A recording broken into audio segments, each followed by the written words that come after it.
Assalamualaikum warahmatullahi wabarakatuh.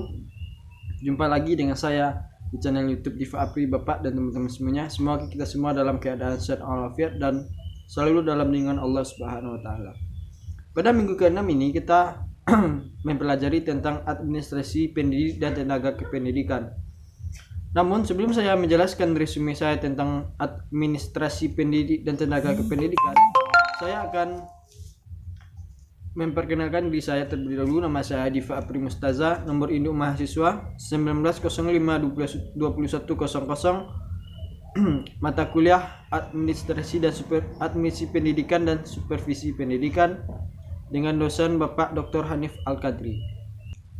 Baik, saya langsung saja menjelaskan resume saya tentang administrasi pendidik dan tenaga kependidikan. Pada minggu pertama kita telah membahas materi tentang konsep dasar administrasi pendidikan itu sendiri, yang dimana pada minggu tersebut dijelaskan bahwasanya administrasi adalah sebuah proses untuk mengelola 7M plus 1I, yang dimana salah satu M-nya itu adalah man-nya atau manusianya.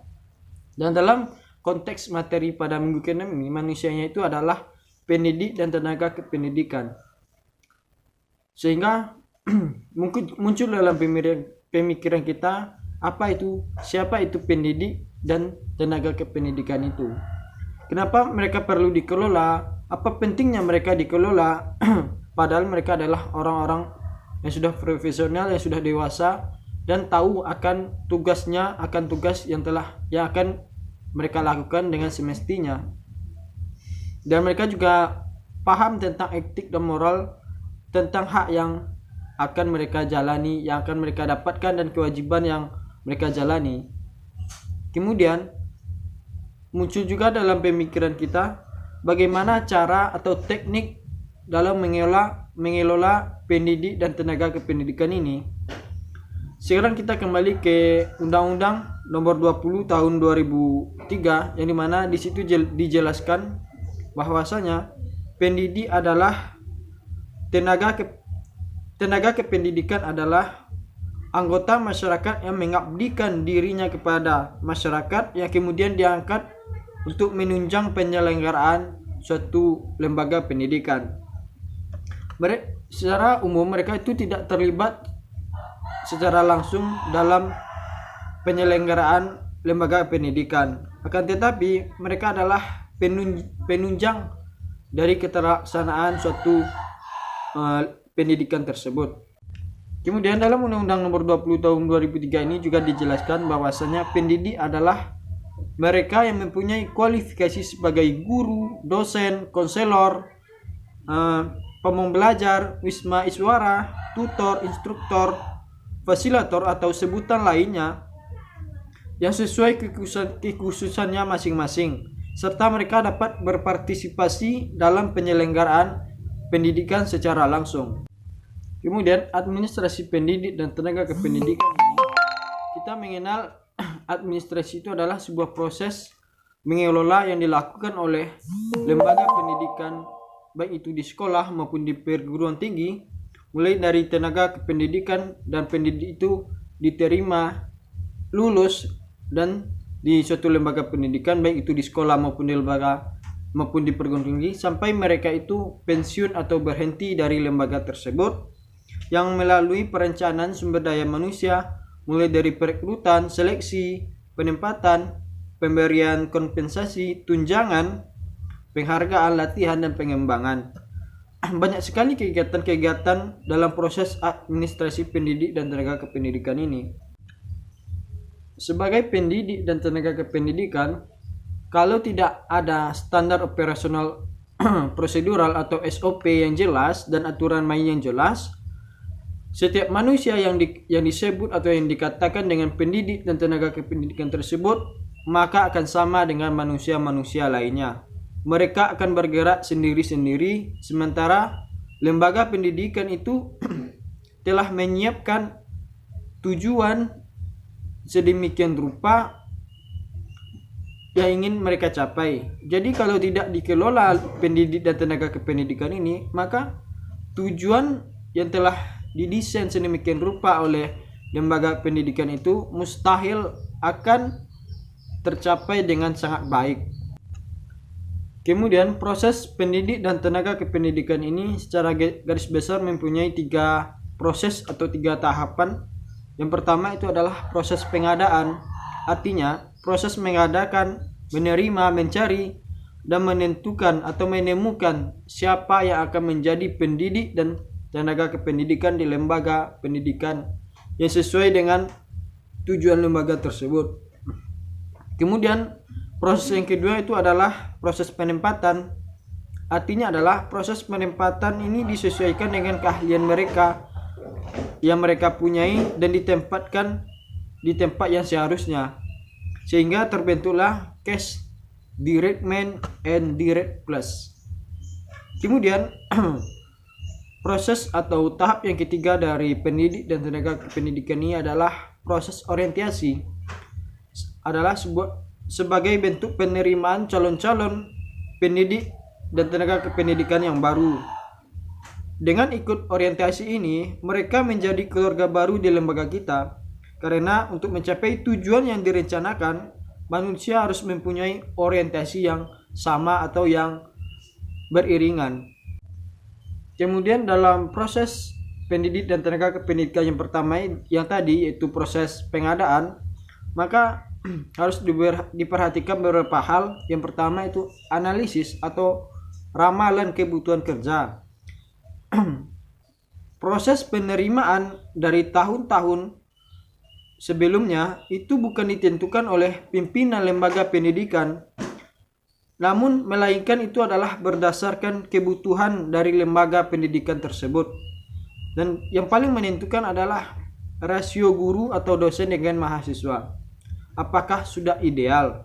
Dalam proses pendidikan, perbandingan antara siswa dengan guru atau dosen ini sudah ada aturan mainnya yang jelas. Kemudian, hal yang harus diperhatikan dalam proses pengadaan ini adalah recruitment atau penerimaan. Kalau sudah dianalisis dan sudah tahu apa yang dibutuhkan, maka yang dilakukan selanjutnya adalah penerimaan atau recruitment. Proses ini juga panjang.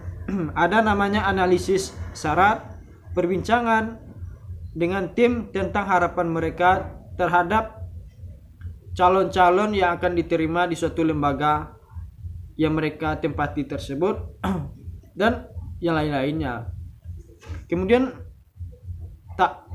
yang harus diperhatikan yang ketiga dalam proses pengadaan ini adalah proses seleksi. Seleksi dalam rangka menemukan yang baik di antara yang terbaik, bukan memilih berdasarkan akumulasi pemikiran, bukan memilih berdasarkan kedekatan dengan calon-calon yang mendaftar, bukan berdasarkan tentang kedekatan rumah dengan calon-calon pendaftar, melainkan sudah ditentukan sesuai dengan standar dan diberikan kepada yang paling memenuhi syarat dari penerimaan ini. Kemudian yang kedua itu proses penempatan.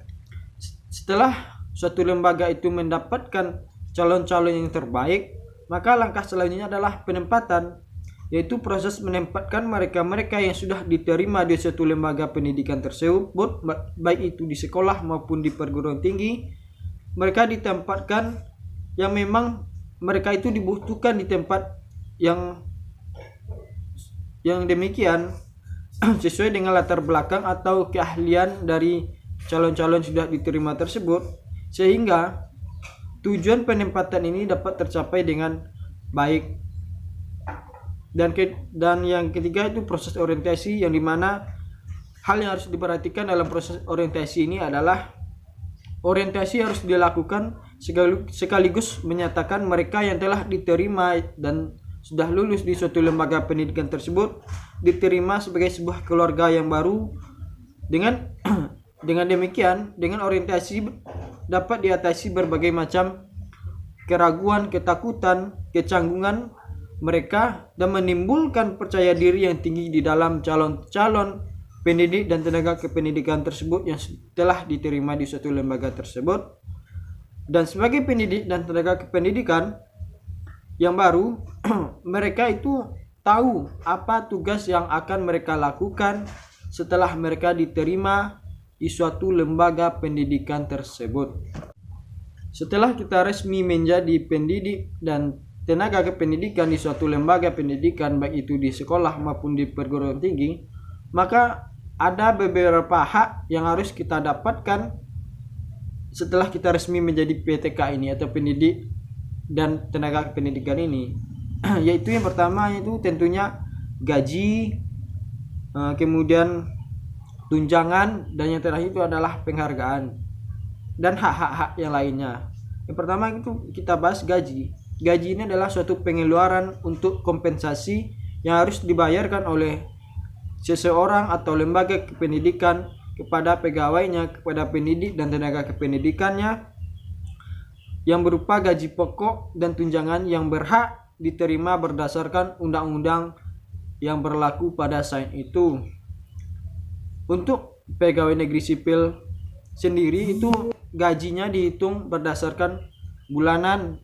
Adapun guru honorer atau pendidik honorer itu gajinya dihitung berdasarkan kehadiran, jumlah kinerja atau jam kerjanya. Kemudian hak yang kedua yang harus didapatkan oleh pendidik dan tenaga kependidikan setelah mereka resmi menjadi diterima di suatu lembaga pendidikan itu adalah tunjangan, yang dimana tunjangan ini terbagi dua, ada tunjangan tetap dan tunjangan tidak tetap.